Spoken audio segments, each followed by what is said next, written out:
¿Te quedas o te vas? Buenos... Sí que se oye, ¿no? Sí. Ah, vale. Buenos días a todos o buenas tardes, no sé ya. Sí, bueno, son las 12:05, no sé si es día o tarde. Que continuamos haciendo actividades, conferencias con el motivo del Año Internacional de la Estadística, y en la conferencia de hoy hemos invitado a Juan Manuel García López, Juanma para los amigos. Juanma es licenciado en Matemáticas, hizo la especialidad de Estadística como prácticamente todos los profesores del Departamento de Estadística, que somos los que mayoritariamente damos clase en el grado en Estadística, y Juanma estuvo dando clases además de ayudante unos años en el departamento. Después de esos años se ha dedicado a trabajar en el mundo de la empresa, en empresas dedicadas a hacer software relacionado con optimización e investigación operativa. Entonces, la empresa donde está ahora trabajando se llama empresa IBM, que es conocida por todos. Esta empresa absorbió a la empresa ILOG, que se supone que ahora pues también es trabajador de ILOG, IBM, o sea que están en los dos sitios. Y nos va a hablar de analítica social o análisis de datos sociales, o como lo quiera traducir, que es un tema muy de interés en su empresa IBM. O sea que le dejo la palabra a él para que... Bueno, cuando me invitó Ricardo no sabía yo en el fregado en el que me metía con esto de Social Analytics. Bueno, me ha dicho que tengo 4 horas, ¿no? Como un examen de procesos, así que voy a ser breve. Entonces, a ver, todo esto de Social Analytics, ¿qué es Analytics? Vosotros sois estudiantes de estadística, de investigación operativa, números, todas estas cosas. Pero todas estas cosas desde el punto de vista de las empresas que usan los datos, que tienen datos, pues hay que tratarlas en el contexto de la empresa. La idea es que desde aquí, desde esto que os voy a contar, tengáis una visión de qué hacen o qué se propone que hagan las empresas con los datos. Los datos existen en las empresas desde hace mucho tiempo, no es algo nuevo. Lo que pasa es que la forma de trabajar con los datos está cambiando por unas razones que os voy a presentar ahora. Y todos os habéis preguntado varias de las preguntas que tengo aquí, porque esto lo vivís día a día. Todos estáis relacionándoos con empresas en todo momento. ¿Por qué los precios de las aerolíneas cambian a cada rato? Eso es algo que podéis comprobar. Si vas a comprar un billete de avión 2 meses antes de la fecha del vuelo, te cuesta un precio. Si vas 15 días antes te cuesta otro, que ha subido, porque son 15 días y ya estás con las prisas, pero luego los que no se han vendido vuelven a bajar y demás. ¿Cómo se ponen todos esos precios? ¿Por qué se ponen esos precios y no otros? ¿Por qué Facebook o LinkedIn o cualquier red social te ofrece a tus conocidos y normalmente acierta? Te ofrece gente que conoces para que les añadas y vayas creando la red. Eso no hay un señor buscando a ver quiénes son tus amigos investigándote a ti, eso es todo algoritmia. ¿Por qué es mejor cargar un vehículo eléctrico de noche y no de día? Tienes patrones de consumo eléctrico que te indican cuándo hay picos de consumo, cuándo hay valles de consumo, cuándo se genera más electricidad barata, cuándo se genera más electricidad contaminante. O cómo debe hacer una marca de coches para incrementar las ventas a partir de las visitas en su web. ¿Qué debe hacer? ¿Cómo analizar? ¿Qué te falta a ti en la web cuando vas a mirar un coche, cuando vas a mirar un teléfono? ¿Por qué no lo compras? ¿Por qué vas, miras y no compras? Eso para las empresas es muy importante. Mantener una web cuesta mucho dinero para una empresa. Tienes que tener ancho de banda, tienes que tener desarrollos, tienes una serie de elementos tecnológicos que mantener y quieres rentabilizarlos. No te sirve de nada que la gente visite tus páginas y luego no compre. O cómo ha de calcular una administración local, estatal, autonómica, regional, cómo debe calcular los beneficios sociales, cómo evitar el fraude en beneficios sociales, cómo saber a partir de datos, de los únicos datos que dispone de la gente, si esos beneficios sociales están bien computados y dados a la persona correcta. O sea, cómo identificar en muchas escuelas en Estados Unidos. Se puede identificar por determinados patrones alumnos que pueden estar en factor de riesgo de abandono antes de que suceda. Igual que las operadoras de telecomunicaciones, las operadoras de telefonía tienen datos suficientes para saber que según tu patrón de consumo eres propenso a abandonar o no. Entonces, todo eso, que es muy próximo, muchas preguntas de estas, al concepto de la bola de cristal, preguntarle a la bola de cristal qué va a suceder, pues estamos a punto de conseguirlo. Ya tenemos bolas de cristal para muchas preguntas.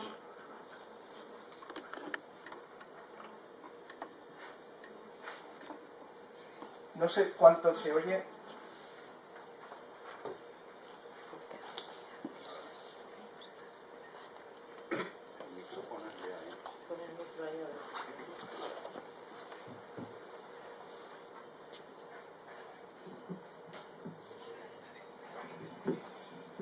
Ni hablar.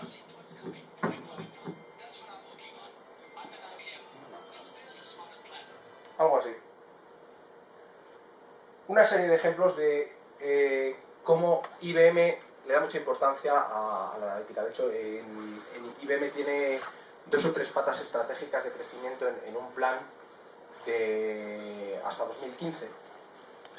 Hay algunas de ellas que son puramente informáticas y de transformación informática, como mover cosas al cloud o transformaciones y demás. Pero hay una de ellas que tiene mucho que ver con los datos, que es todo el concepto de Business Analytics.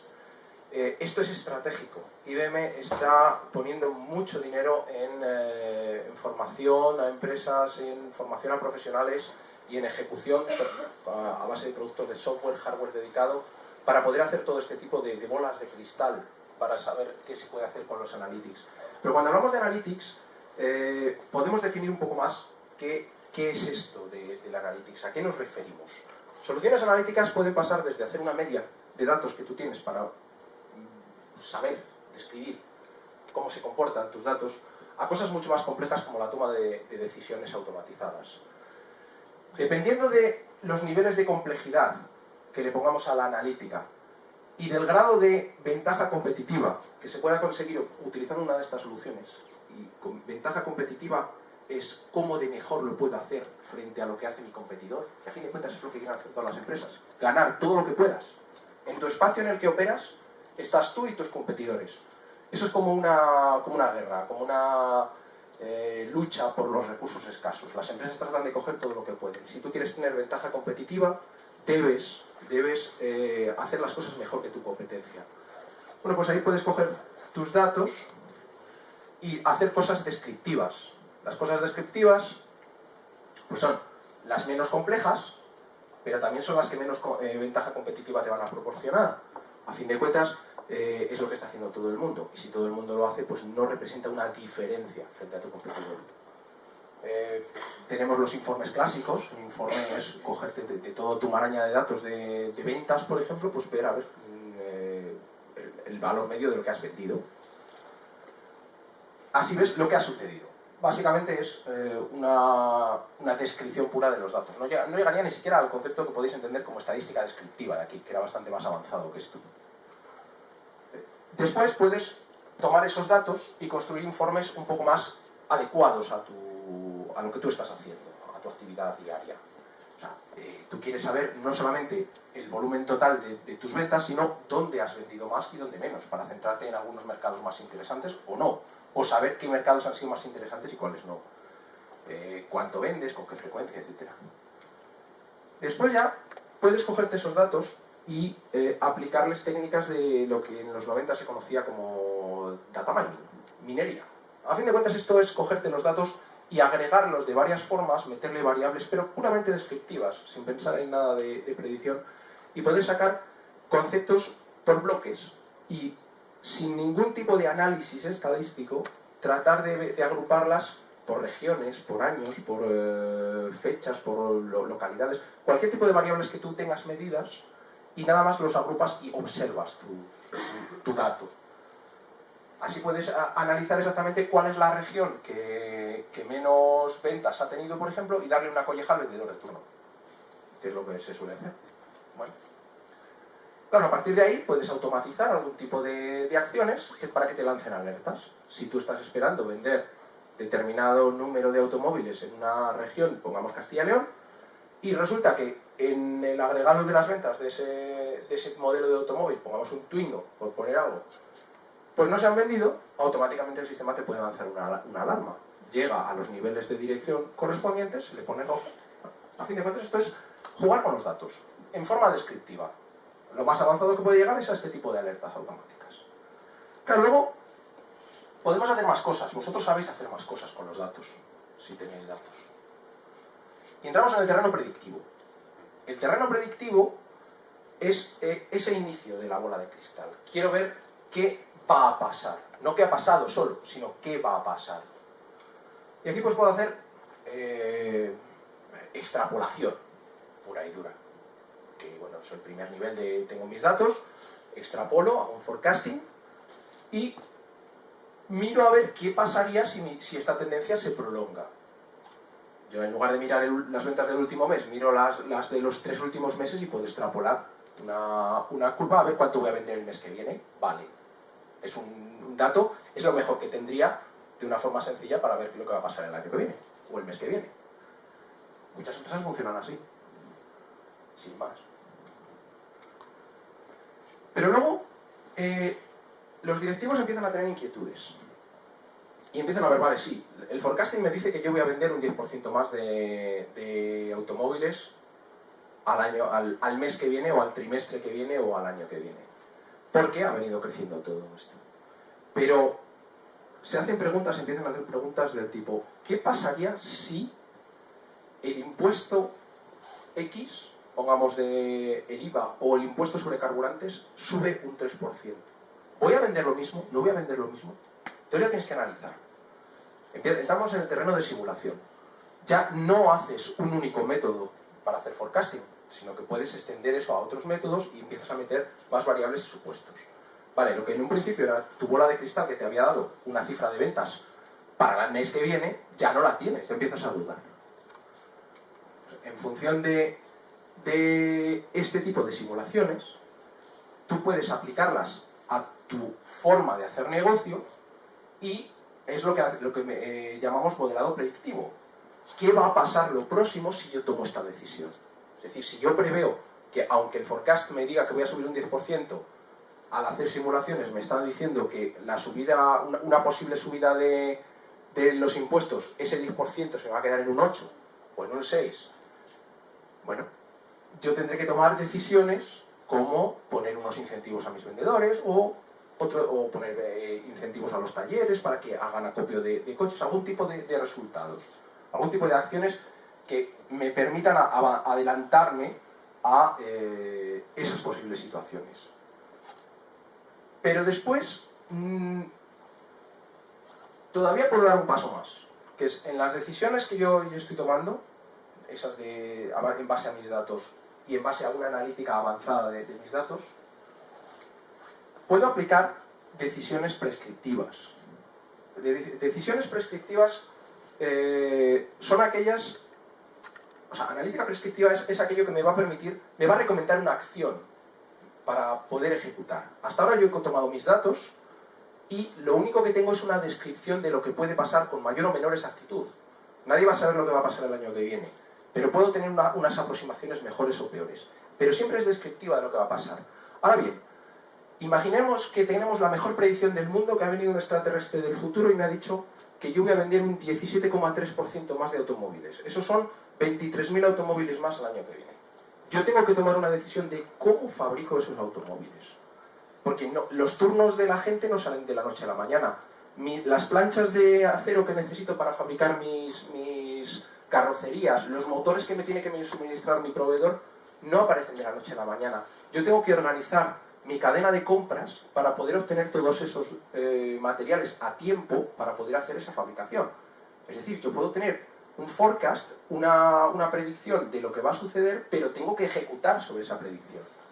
Y entonces es donde aparece el terreno de la investigación operativa, de la optimización. Yo tengo que recoger todos esos datos que me ha proporcionado mi predictivo, mi análisis predictivo, y tengo que transformarlos en acciones. Claro, la optimización clásica se nutre de datos estáticos, es decir, predicciones buenas me van a producir resultados buenos, pero si las predicciones son malas, pues me van a producir resultados más mediocres. Eso ha sido así siempre, pues porque la optimización tal y como la conocemos de la investigación operativa, de programación lineal, programación entera, etc., no trabaja con variables estocásticas.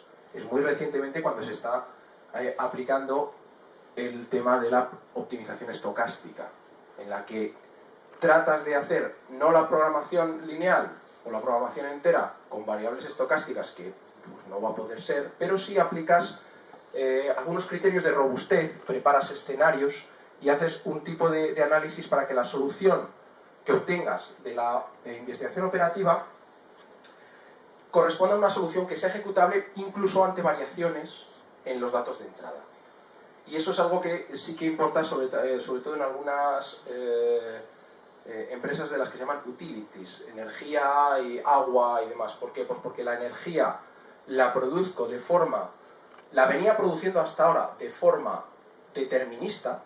Yo decido cuándo arranco o cuándo paro una central térmica y sé cuánta electricidad va a producir, pero la incorporación de terrenos como las renovables, solares, viento, mareas, etcétera, o incluso las de algunas centrales de cogeneración, hacen que la producción energética ya sea un poco descontrolada en términos de que no sabes cuándo se va a producir energía, solamente lo puedes estimar. Entonces, decisiones asociadas a cómo gestiono la red de mi energía, de dónde la llevo, cuándo la almaceno y demás, ya están sujetas a optimización que no es un puro flujo en redes, como se conoce de la optimización clásica, sino que tienen elementos de incertidumbre que tengo que tratar para que la solución no se me rompa cuando los datos varíen en realidad. Entonces, todo este concepto de todas estas actividades que se pueden hacer es lo que se conoce en la empresa como analytics. Todas estas actividades es lo que se ha venido haciendo y lo que muchísimas empresas todavía están en terrenos como por aquí o por aquí. O sea, hay mucho terreno por recorrer en todo esto. A las empresas más avanzadas incorporan pues todo donde se puede llevar, todo el stack, toda la pila de soluciones, pero hay muchas de ellas que pues todavía tienen terreno para avanzar. Estas partes de aquí arriba es lo que bueno, se viene llamando analítica avanzada, que a fin de cuentas es lo que sabéis hacer vosotros. Analítica avanzada, esto es cosa de los informáticos. Esto es gestión estadística, ¿no? Sí. No me confundí de clase. Está bien, está bien. Sigo. No lo publiques esto. Pero hay un problema. Para Bobby Jones, el golf siempre fue algo más que un juego. Era ciencia. Algo digno de estudio. Al centrarse más en la mecánica de su swing que en los resultados, consiguió la mejor puntuación de su tiempo. Esto demuestra que disponer de los datos y saber qué hacer con ellos son dos cosas diferentes. Son dos juegos completamente diferentes. Construyamos un planeta más inteligente. Disponer de los datos no es lo mismo que saber qué hacer con ellos. Y ahora tenemos un problema, que es que los datos se han disparado. Se da la paradoja de los datos hoy día. Y ya el problema no es falta de datos, el problema ahora es exceso de datos. ¿Qué hago con los datos? Cada día se generan en el mundo 15 petabytes de información. Esa cosa de los petabytes es... bueno, pues todos tenéis discos de 1 tera, ¿no? Pues, tera, un peta son 10 a la 3 teras y 15 petas pues serían 15 por 10 a la 3 teras. O sea, 15.000 discos de los que tenéis vosotros al lado del portátil se generan cada día en el mundo de información. Hay empresas aquí en España que tienen almacenados datos de clientes sin contar el espacio de almacenamiento que puedan tener sus propios empleados en sus ordenadores personales, solamente como dato corporativo almacenado, que tienen del orden de 15 petabytes de información almacenadas para gestionar todo eso. Además, esos datos ya no son datos como los veis vosotros en tablitas, con variables numéricas o variables categorizadas. No, eso está pasado. Ahora los datos son emails, son vídeos, son fotos, son tweets, son páginas en Facebook. Y esos son datos que tú puedes almacenar de tu cliente. Si tú tienes un cliente y tienes su email, o tienes su tweet, o puedes relacionarlo de alguna manera, puedes observar toda su actividad en Facebook. Eso es público, eso lo puede. Un banco nadie le impide almacenarlo. Te puedes hacer una copia de Facebook en tus ordenadores para tu propio análisis, nadie te lo impide. Y además, es que tú necesitas hacer algo rápido con esos datos. Está creciendo a mucha velocidad. Tú tienes que tratar con teras de información en muy poco tiempo. O sea, que todo esto que os he contado antes del stack, de la analítica, funciona hasta el punto en el que hemos tratado con los datos tradicionales. Pero el concepto de Big Data, bueno, a mí no me gusta la palabra Big Data, son datos a fin de cuentas. Los datos no son ni grandes ni pequeños, son muchos o pocos. Y saber qué hacer con ellos es de lo que se trata. Pues todo esto es una paradoja. Ahora tengo más datos que nunca y tengo más difícil que nunca tratar con ellos. ¿Qué hago con ellos? Fijaros, hay 12 teras de tweets que se crean a diario. Y esos tweets los crea gente y me está dando información. Me está diciendo si esa gente está contenta, si esa gente tiene un bajón económico, tiene una alza económica, si le ha tocado la lotería, si tiene amigos que tienen dinero, si les influencian, si se van a comprar un iPhone. Eso es información que yo puedo usar de mi cliente.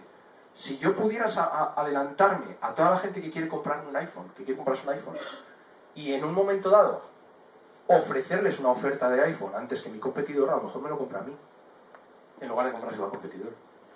Lo único que necesito es explorar esos tweets y ver a ver algunas palabras que me digan que esa persona se quiere comprar un iPhone. Pues no es tan sencillo. No es tan sencillo porque hay muchas variedades. A lo mejor no te dice el iPhone, dice, estoy buscando un teléfono. ¿Y cómo sabes que ese tío está buscando un teléfono? Pues a lo mejor analizas su red de amigos y si sus amigos ya han tuiteado desde un iPhone, que eso es un dato que aparece en el tweet, es más probable que esa persona se decante por un iPhone a por un Android. Entonces tú que tienes una tienda, tú eres el Corte Inglés o eres un Media Market o alguno de estos y tienes una tienda, le vas a ofrecer a ese tío algo adecuado a sus intereses. Vale, como no hay una persona detrás de cada uno de nosotros haciendo ese análisis, eso lo tiene que hacer una máquina. Bueno, pues ahí hay que hacer cosas. El 80% del crecimiento de los datos son imágenes, vídeo, documentos desestructurados. De toda esa información hay que sacar.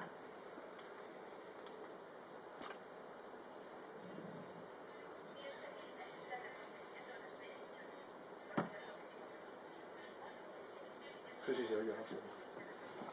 Dale. Consume más pasteles cuando llueve. Y cuando las temperaturas suben, se incrementan las mini-ventas. Gracias a esta información, nuestras pastelerías han aumentado sus beneficios hasta un 20%. Construyamos un planeta más inteligente. Encontré el otro día una cita de esas que me pareció simpática, precisamente en Twitter. Big Data es lo que sucede cuando el coste de tirar la información es más elevado que almacenarla. Entonces la gente se lo queda. Somos Diógenes de información ahora. Almacenamos todo. Todos los correos de todo el mundo. En Gmail tenéis hasta el primer correo que enviasteis. Y podéis buscarlo. Bien, las empresas también. ¿Y cómo convierto toda esa información en valor? Valor para una empresa es que entre caja.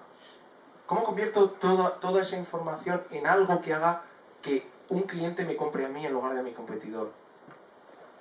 Bueno, pues eso está basado en la visión 360 de la persona. No quedarme solamente en lo que me dice que es, sino en lo que yo puedo saber de qué es esa persona. El clásico Customer Analytics que se hacía antes, que es de los datos que yo dispongo, de lo que me ha comprado ya, de quien me dice que es, que vive en tal calle, que pertenece a tal barrio, que por tanto es de tal estatus social, que por tanto tiene tal poder adquisitivo, todo eso que es predicho, se complementa con datos adicionales de esa persona y datos sociales, no solamente de esa persona, sino de su entorno.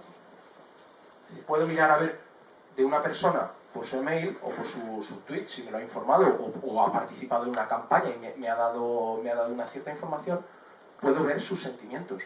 Si sus sentimientos son positivos o son negativos hacia mi marca. Si son positivos, podré tratar de venderle más cosas. Si son negativos, tengo un problema y tendré que analizarlo a ver por qué. Muchas empresas mueren, tienen fracasos bastante sonados porque tienen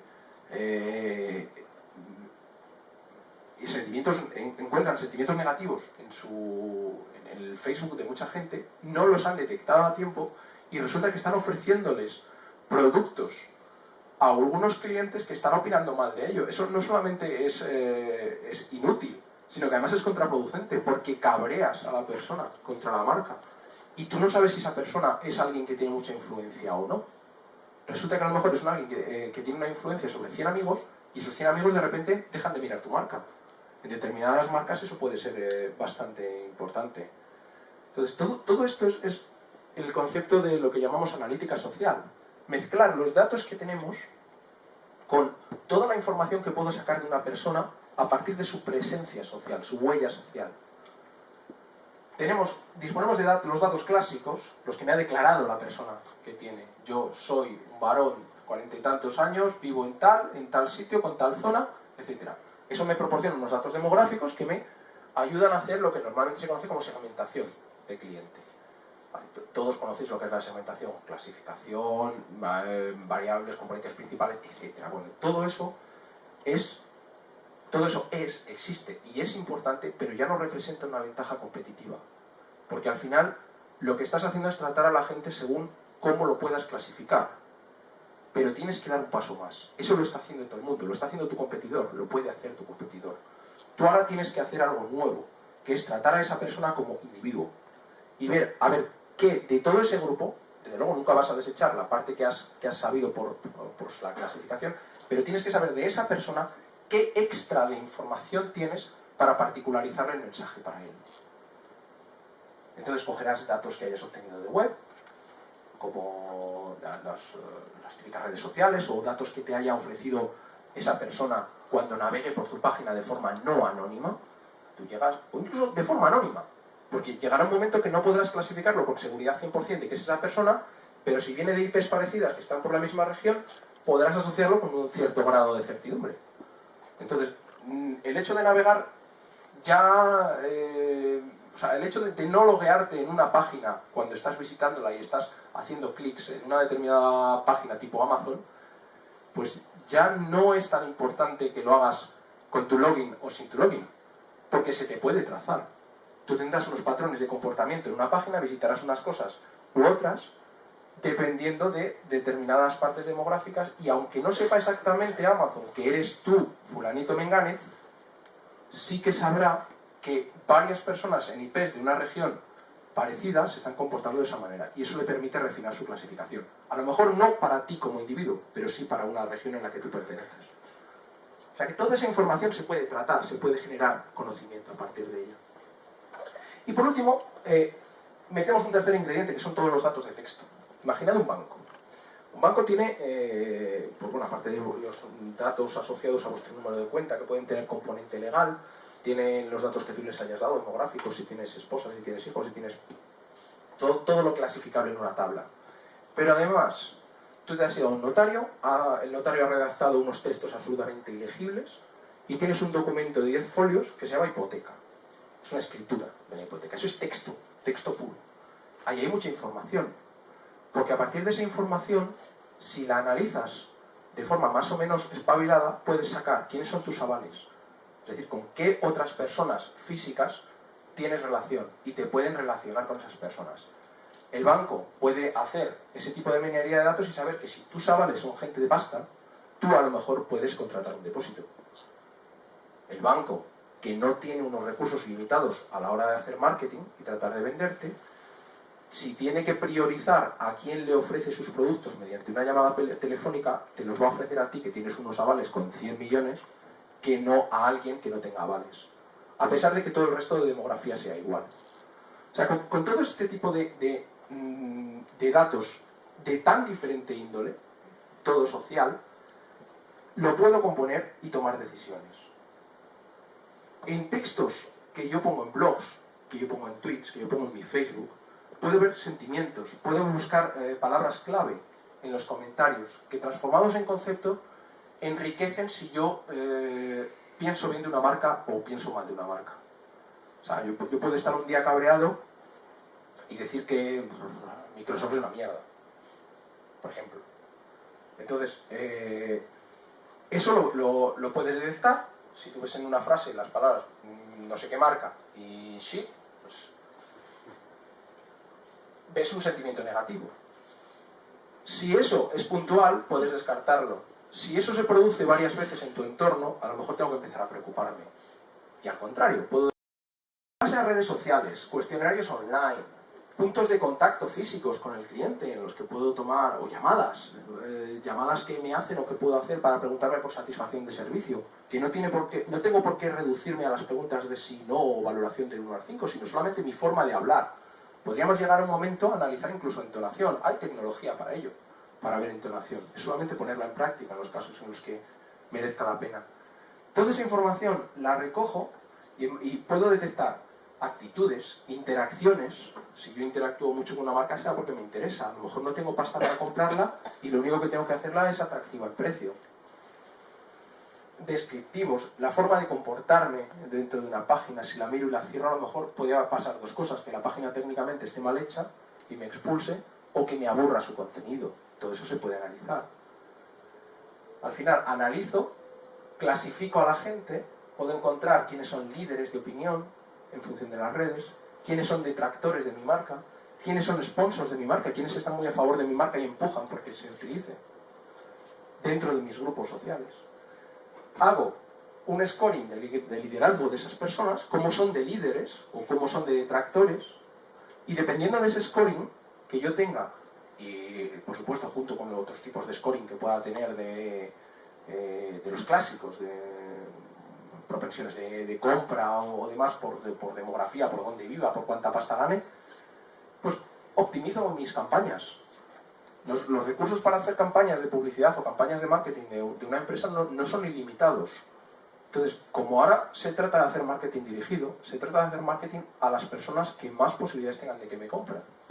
No hacer así un anuncio en televisión. Un anuncio en televisión es la forma de llegar dinero más que puede hacer por ejemplo, un vendedor de androides, de teléfonos Android. Los teléfonos Android los compra gente que no ve la tele, fundamentalmente. Entonces un teléfono Android presentado en una televisión que no la va a ver el público objetivo de entre 18 y 35 años, pues no tiene mucho sentido que se ponga ese anuncio. Entonces hago ofertas específicas. He segmentado, he particularizado, he conseguido que mi cliente sea único y lo puedo tratar de forma automatizada como una persona única. Que al final es lo que queremos todos. Quiero que me vendan a mí, quiero que conozcan mis circunstancias. Todos nos hemos encontrado con algún anuncio y dice, pues no me está ofreciendo este tipo un iPhone cuando ya me lo he comprado. ¿Qué le falta ahí de información? Pues le falta haber observado en las redes sociales que yo he dicho a todos mis amigos, ¿habéis visto mi iPhone nuevo?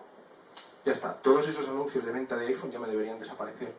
Y me deberían de ofrecer los de carcasas de iPhone, los de teclados de iPhone, etcétera, los accesorios de la Nancy, como lo llama mi mujer. Los vestiditos de la Nancy. Ejemplos.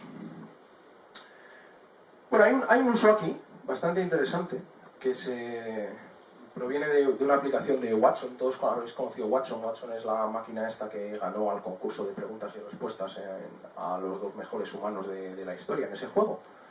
Es un concepto que inventó IBM en el que le puedes hacer preguntas y es capaz de inferir hasta dar con una respuesta correcta.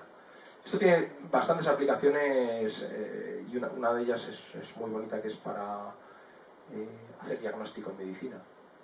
La cantidad de información que se va recogiendo de estudios, de laboratorios, por todas las fuentes, deja de ser manejable para un médico por mucha capacidad que tenga de estar al día.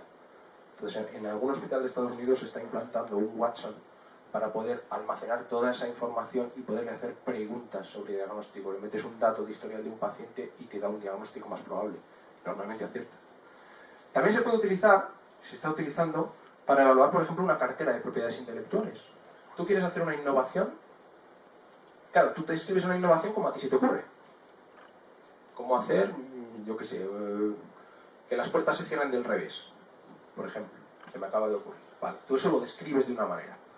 Si tú te vas a poner a buscar una base de datos de patentes para ver si alguien ha inventado la puerta que se abra hacia arriba o hacia abajo en lugar de derecha a izquierda, tienes muy difícil mirar una por una todas las patentes. Pero si todas esas patentes están metidas dentro de un sistema experto tipo Watson y tú le puedes preguntar con el texto de tu patente, dime algo similar, él te va a sacar las similitudes con un dato, con una cierta relevancia. Es como cuando buscas en Google por un término que no sabes muy bien lo que estás buscando y te ofrece lo más parecido que tiene. Pero eso llevado a terrenos prácticos. Otro, las aerolíneas tienen problemas de fidelidad de cliente bastante importante. ¿Por qué? Pues porque hay muchas fuentes de datos. El cliente se dispersa y no los tienen recogidos, no los tienen unificados. Tú cuando accedes a una aerolínea has accedido a través de varios intermediarios, que son tu agencia de viaje, ya sea física o sea por internet. Tienes tus propios datos de redes sociales de quien has preguntado qué aerolínea sí, qué aerolínea no. La segmentación clásica no sirve de mucho, porque la segmentación clásica, según lo veo yo, tiene unos visos o tiene una aplicación en terrenos en los que la continuidad de la situación es relevante. O sea, tú haces una segmentación y tú perteneces a ese segmento, pero perteneces a ese segmento por lo menos para un periodo de tiempo, mientras dure esa segmentación. Pero en el caso de una aerolínea, tú vas a hacer un vuelo una vez. Entonces, ¿de qué te sirve que te segmenten si la acción comercial que puede hacer una aerolínea sobre ti para poderte sacar 10 euros más por ese asiento de ventanilla en lugar de pasillo, depende solamente de ese vuelo? A lo mejor tú no vuelves a coger un vuelo en 3 años. ¿De qué sirve la segmentación de que yo tenga dinero si no necesito un vuelo? Necesitan información adicional. Hay mucho terreno por hacer ahí. Vista única del cliente en banca. Os lo comentaba antes. Hay mucha información estructurada y desestructurada mezclada para un banco. Y a la hora de ofrecer un nuevo depósito o contratar un plan de pensiones o un seguro, eso requiere un esfuerzo. El ofrecimiento de ese nuevo producto requiere un esfuerzo comercial por parte de alguien que te llama por teléfono, por parte de alguien de tu oficina que tiene una cartera de 10 productos. ¿Y cuál te ofrece a ti? ¿Por qué tú vas a la oficina y te ofrece un depósito y no te ofrece un préstamo? Que son dos cosas completamente contrarias. No tiene tiempo para ofrecerte las dos cosas. No tendría sentido. Tiene mucho más sentido saber qué estás buscando tú. Si estás buscando o estás en situación de necesitar un depósito porque te sobra la pasta, o estás en situación de necesitar un préstamo porque te quieres comprar un coche, eso lo puede saber el señor que está en la ventanilla al otro lado y decirte cuando tú vas a poner tu cartilla al día: oye, que tenemos esta promoción que es especial para ti, en la que te ofrezco un préstamo de hasta 20.000 euros por un 5,3%. Si te dice eso y tú lo estás buscando, ya metes a ese banco en tu cartera de posibilidades y te mete como alternativa a la financiera del concesionario. Pero para eso necesitas saber que tú estás buscando coche. En retail es todo tipo de venta detallista, venta al consumidor. Retailers son los grandes, Corte Inglés, Carrefour, Mercadona, Eroskis y demás, pero también todas las tiendas que venden cositas. Amazon puede considerarse un retailer. Venden cosas directamente al consumidor, no venden a otras empresas, no es comercio empresa a empresa. Bueno, los retailers tratan de que toda la venta y todas las acciones de marketing sean personales, sean personalizadas.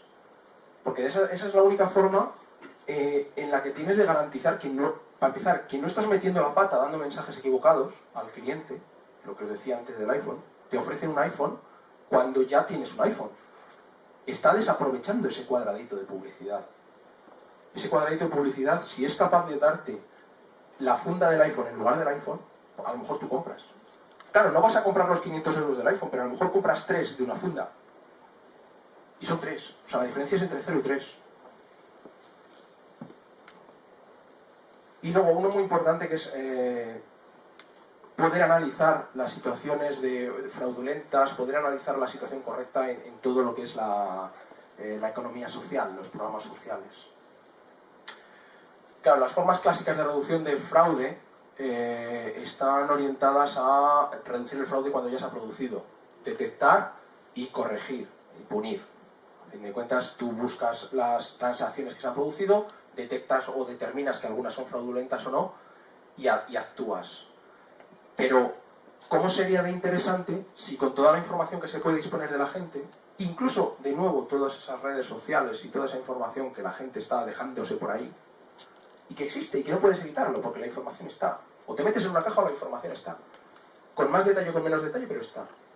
Bueno, pues tú puedes aprovechar todo eso para saber si una petición de una ayuda es fraudulenta o no, o desproporcionada o no, o adecuada o no. tanto para arriba como para abajo. A lo mejor alguien está pidiendo cosas pequeñas y a lo mejor necesita más. Entonces, para saber la verdadera adecuación de un verdadero uso de un presupuesto, se puede utilizar este tipo de técnicas también, no solamente es para vender. Y siempre teniendo en cuenta el concepto de prevención. La mejor manera de prevenir el fraude es que no se produzca.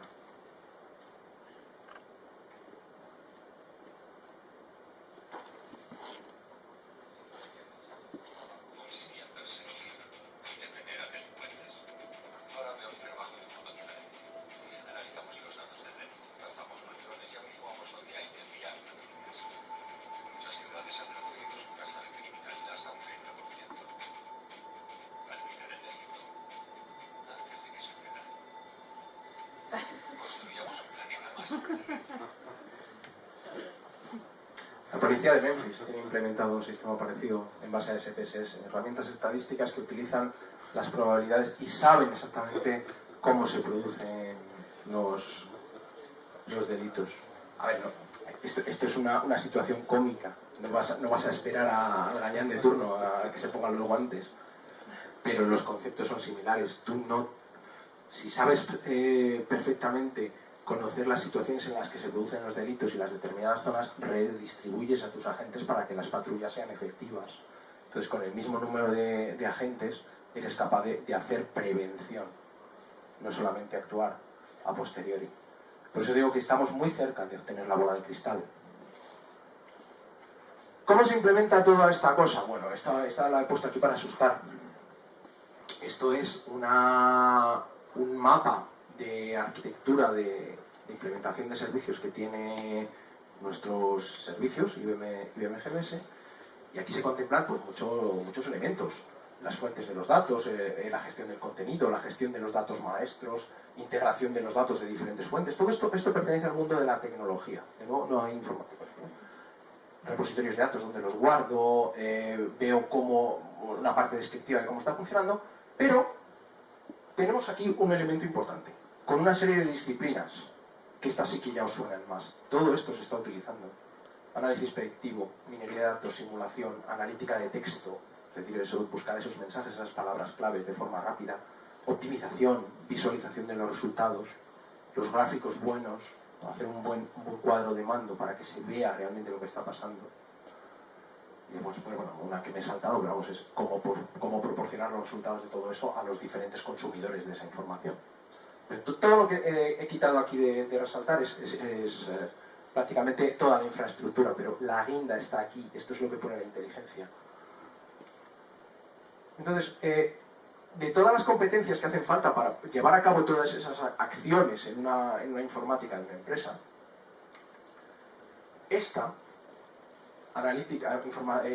aplicaciones analíticas, analítica avanzada, modelado predictivo, optimización, visualización, es donde son competencias que vosotros tenéis, que tenéis que desarrollar para poder hablar con los demás, con el resto del equipo. Y las habilidades que vosotros tenéis, de nuevo, entre todas las que hacen falta de todo el equipo, vuelven a ser clave. O sea, análisis estadístico, regresiones de datos históricos, todo el data crunching, el machaque de datos, que coméis datos todos los días, vosotros pues, sabéis tratarlos. Pues este tipo de cosas hacen falta. Algoritmia, etc. Os dejo los enlaces, luego os pasaré esta cosa. Están los enlaces a los vídeos y alguna cosita más que he ido por ahí encontrando. Hay alguno, bueno, todos conocéis el caso de Obama, que ha conseguido, gracias a un cuarto lleno de matemáticos, ha conseguido ganarse 4 años más de elecciones. Ahí está. Ejemplos de cosas, de fallos gordos documentados por alguien que se ha encontrado con las empresas por no hacer bien su trabajo analítico. Declaraciones de directivos de compañías en Europa que no saben cómo aprovechar los datos de los que disponen. Aquí un par de papers nuestros para que podáis leerlos si queréis algo más acerca del Analytics. El caso de éxito de la policía de Memphis es un YouTube. y un ejemplo de descripción de lo que se puede hacer con optimización. Y esto para vosotros, para los teachers, la Academic Initiative, por si no lo conocéis, que tiene un montón de recursos de IBM para académicos. Tras el CIPLES y estas cosas para bajar. Tú ya, vosotros. Questions.